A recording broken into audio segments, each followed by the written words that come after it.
This has gotten real popular over the last few years, and there really are cheap and expensive ones. So I think it's time we put them to the test.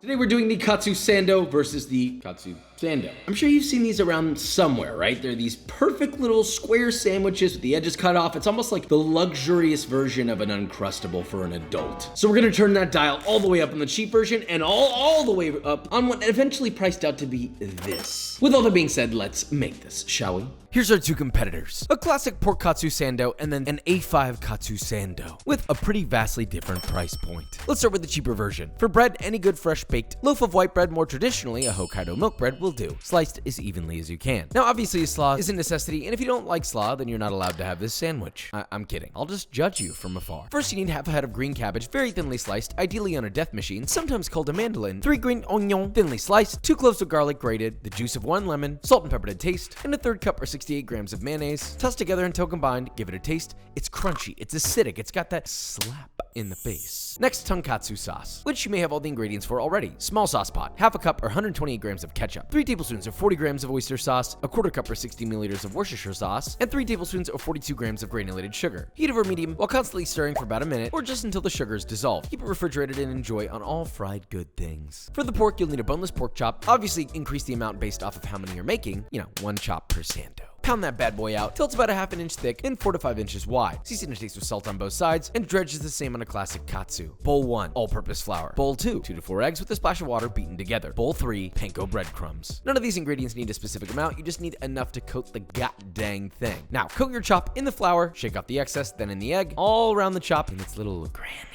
And finally in the panko, pressing to adhere all over that bad boy. This method works with just about everything. You could katsu your dang Xbox controller if you really wanted to. You could shallow fry these, but I live in Texas, so it's a legal obligation to deep fry. Heat a 7-quart heavy bottom pot, fill about halfway with oil, heat to 350 Fahrenheit, and carefully lower your breaded chop, and fry for 3 to 5 minutes or until a rich golden brown katsu that shines in the light. Hit that with a touch more salt while it's still piping hot, and voila, you're ready to assemble. First, you need 2 slices of your milk bread, tonkatsu sauce on the bottom half, mayo on the top half. Add on your katsu, a nice stack of your slaw, and of course, crown your king. But it doesn't stop there. To keep the texture consistent throughout the whole sandwich so your inner child can rejoice, cut off the crust on every edge to get as close to a perfect square as you can. Cut it in half and serve immediately. Whoa. Let's switch this up. How do we add cost here? Well, for one, we had to go buy a whole 19-ounce A5 Miyazaki Wagyu strip loin steak. Now, we'll come back to that. Our bread is built a little bit different. Here we have a black garlic Hokkaido milk bread, using the same recipe from my cookbook. First, we gotta make a tangzong. Small saucepan, a 1/4 cup or 60 milliliters of whole milk, 2 tablespoons or 24 grams of water, and 2 tablespoons or 18 grams of all-purpose flour. Heat over medium, stirring constantly until thicker than a bowl of oatmeal. Scrape into a container and cool completely. While that's cooling, get half a cup or 120 milliliters of hot steaming water. Add 1.5 teaspoons of saffron threads. Go for a generous pinch. Blend that with an immersion blender until,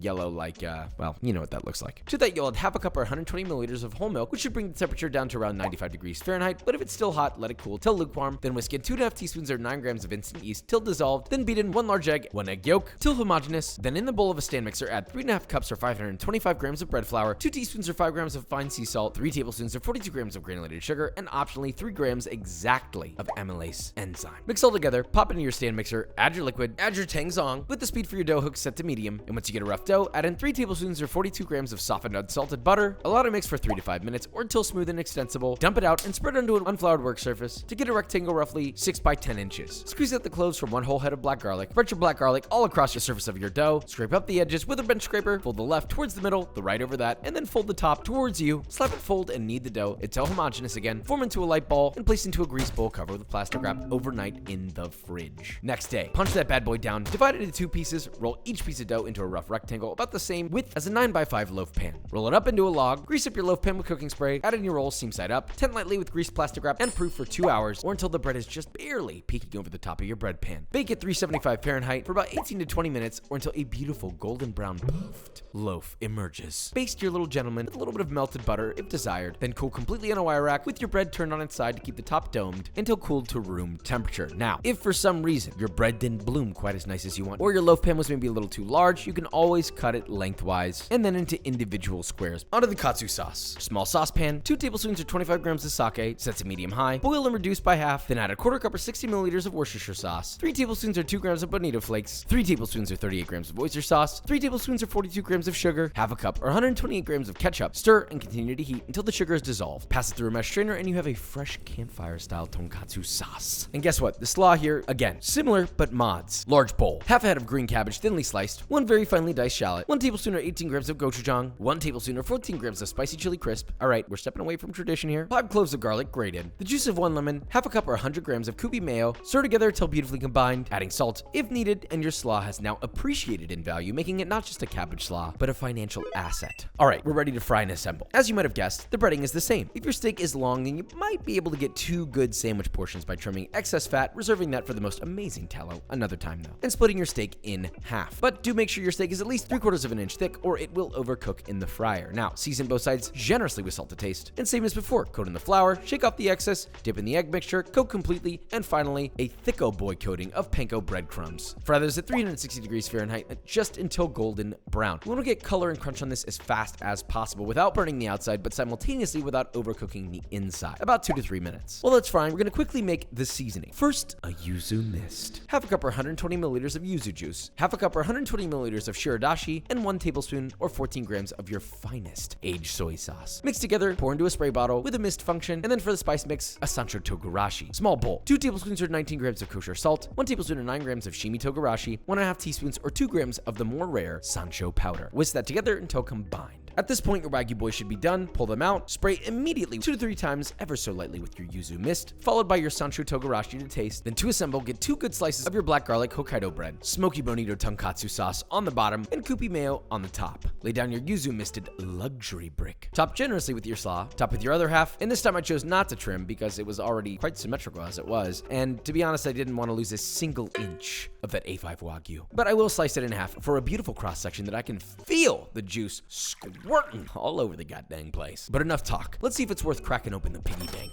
for this guy, or if Old Reliable still does the trick. Bing, bong. Got it? Now, we've seen both of these sandwiches. They're similar and yet very, very different. Let's begin here. Pork katsu, very basic, very simple, and it sure does make a delightful cross section. God damn. This is a perfect sandwich. I'm telling you. You got the salty, unctuous, umami meat, but more specifically, you have that beautiful crunch. Then you have the crunch of the cabbage, but there's some richness from the mayo, and you got that sweet little from the tonkatsu sauce. This is such a balanced sandwich. Same thing here, but we have A5 wagyu, which is turning it all the way up. The balance comes from this bread though. It's got the sweetness that's really gonna help cut the richness. I mean, it just makes sense. It's too beautiful. Does that make it better? Brother, only way to find out.